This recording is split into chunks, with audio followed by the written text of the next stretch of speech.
Step into your shower right now and look up at the shower head. Look closely at the face of it, at the little grid of holes the water comes through.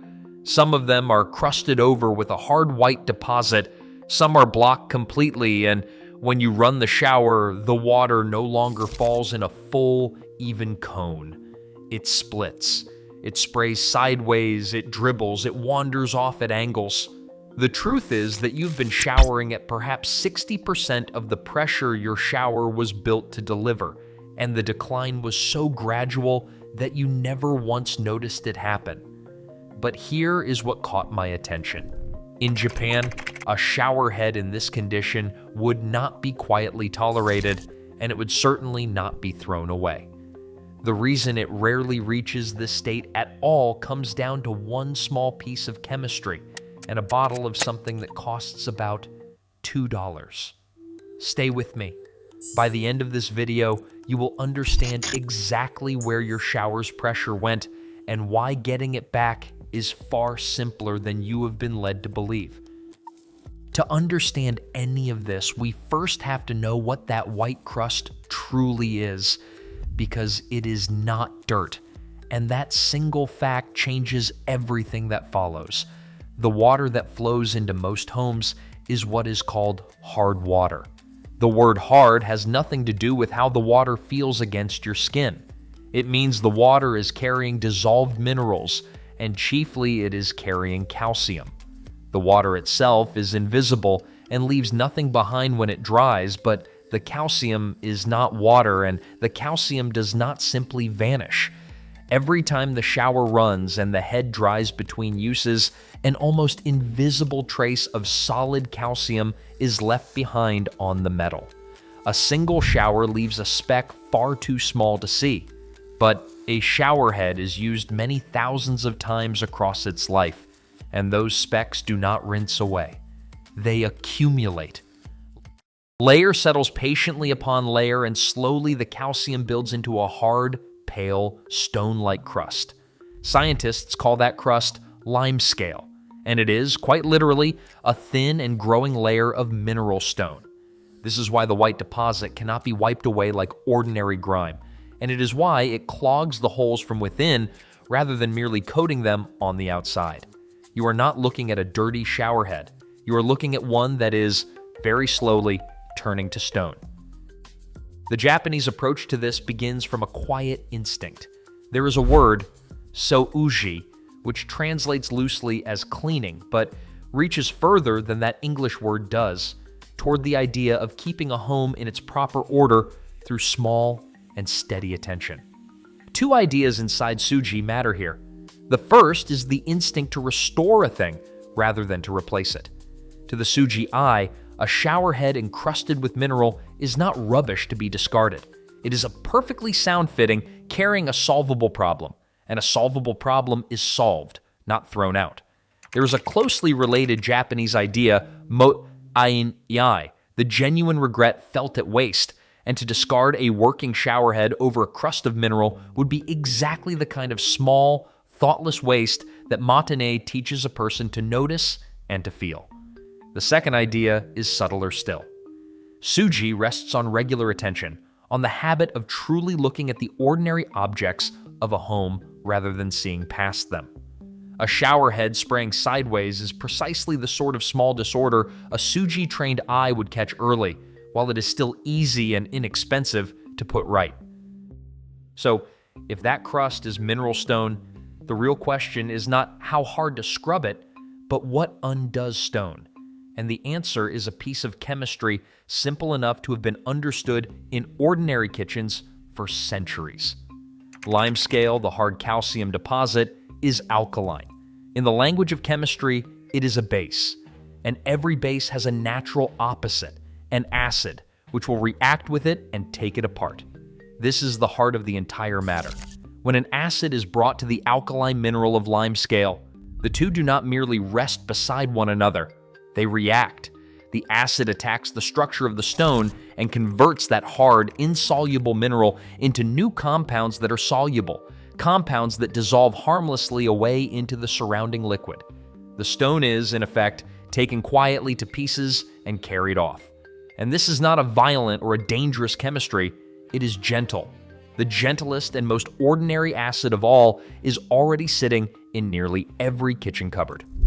Plain white vinegar is a weak solution of acetic acid, mild enough to pour over food, and yet, given enough time, acidic enough to dissolve stone.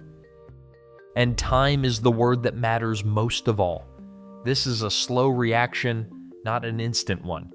A quick splash of vinegar wiped across the shower head would dry long before the chemistry had even properly begun.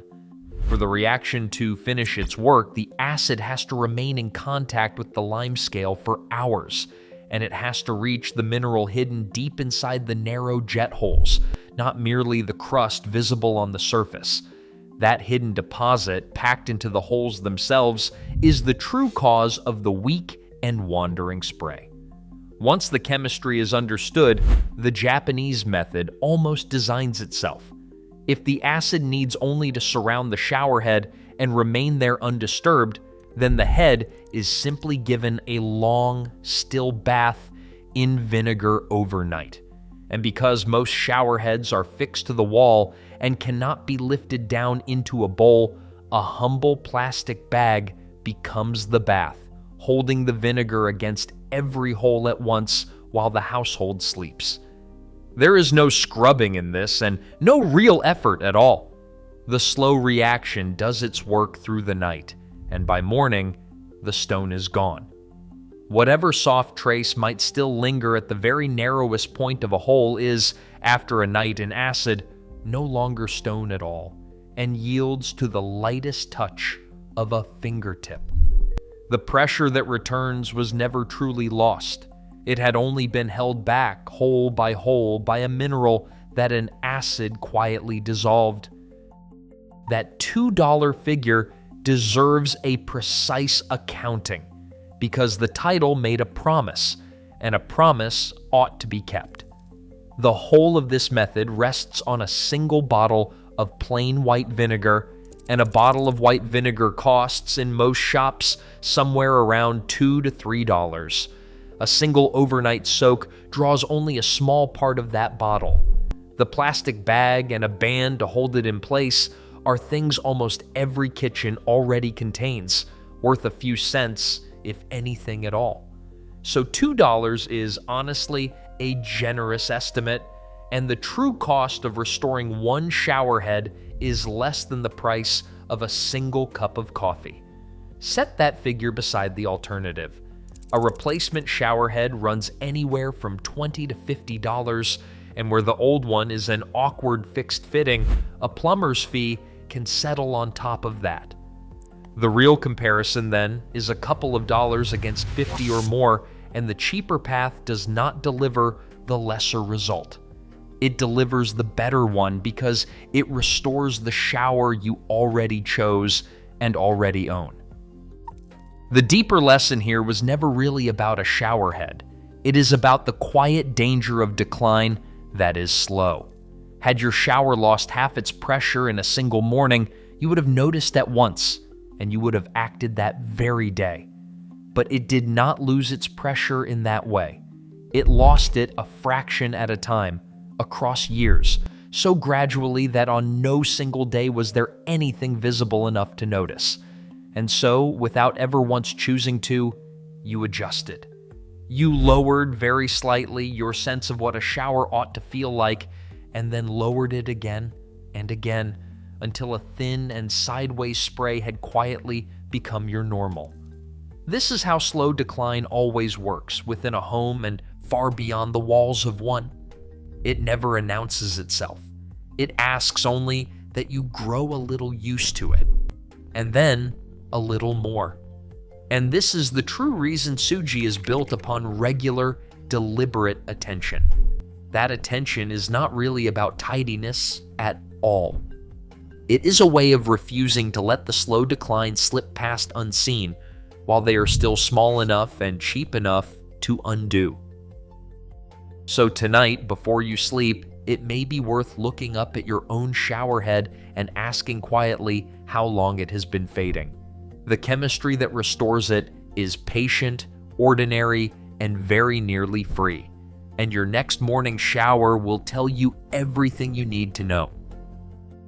If this changed the way you see your home, consider subscribing so that the next Japanese method finds its way to you.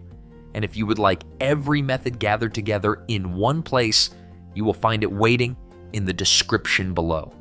Until next time, keep the practice quiet, and the house will keep itself.